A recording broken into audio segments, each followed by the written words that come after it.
We got a little bit done today. Oh, there goes my drink.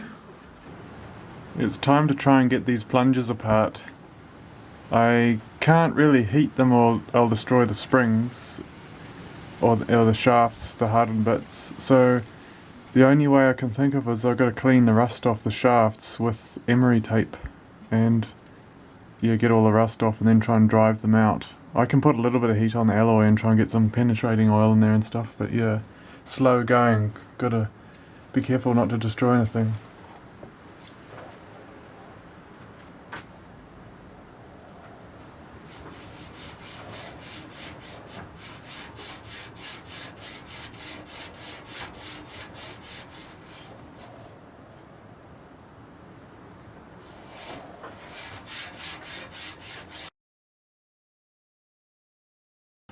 Yeah, where I used to work, we had these big linishing belts, and if I snapped a brand new one, I'd hide it in my car, because I'd probably get in trouble because they're worth like $40 each. So I got lots of sandpaper.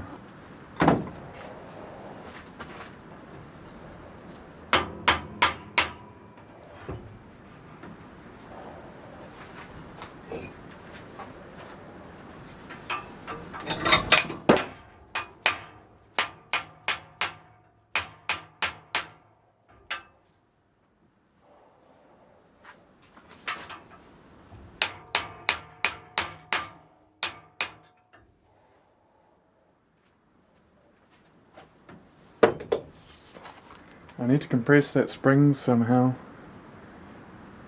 and then if I compress that spring I can slide it up and then drop the bottom spring out and then clean the rust off even better to try and get the alloy bit off.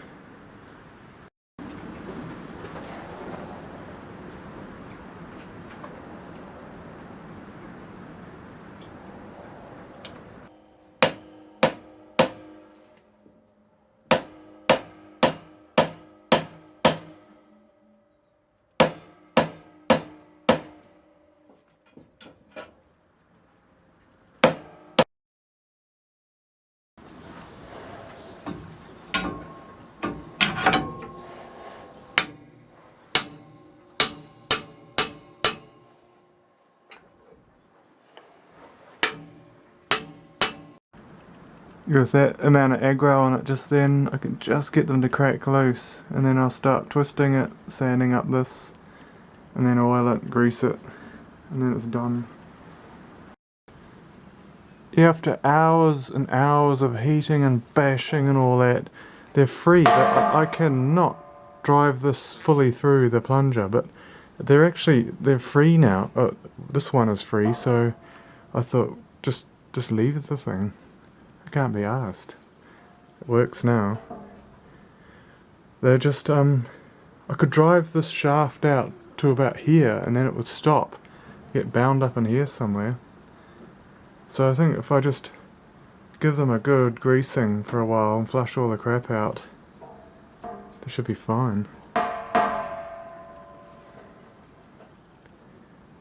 Otherwise, I'd have to cut the shafts and cut the springs. It's the only other way I can think of.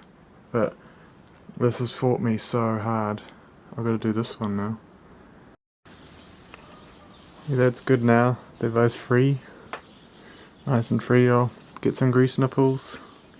But I've had this infection on my leg for a couple of weeks now. My leg swelled up like a balloon. I've been taking antibiotics. I'm in really bad condition. I hit my hand with the hammer too, because I'm just not onto it at the moment. The mason bees have built nests in every hole. I guess in other countries you'd call these mud wasps, but fill every single hole with dead spiders and mud. Done these ones. Done this one.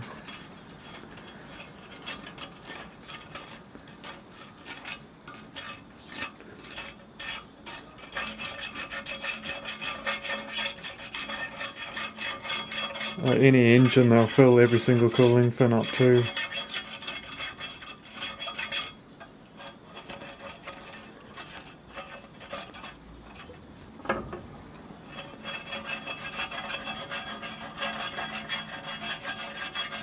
They make a really annoying noise. Nee, nee, nee, nee, nee, non-stop. Oh, they'll sting you too. And it really hurts.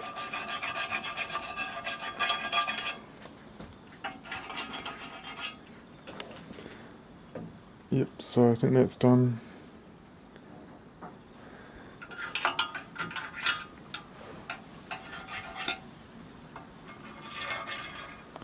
They're clear. These ones got nests in them.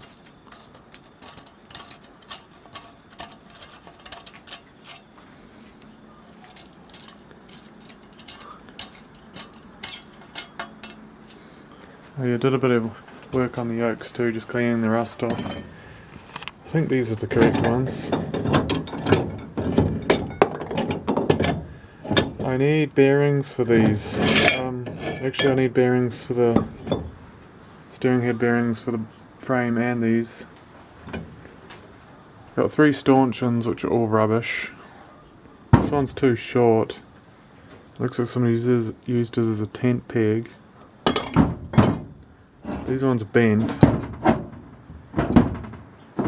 Somebody's taken to that one as a hammer. It's far from straight too.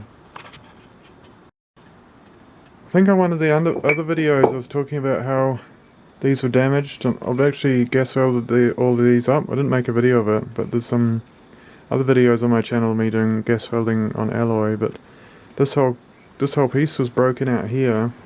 Somebody drilled these 2 extra holes to mount the mudguard. I should have welded them up, but I need to drill and tap that one.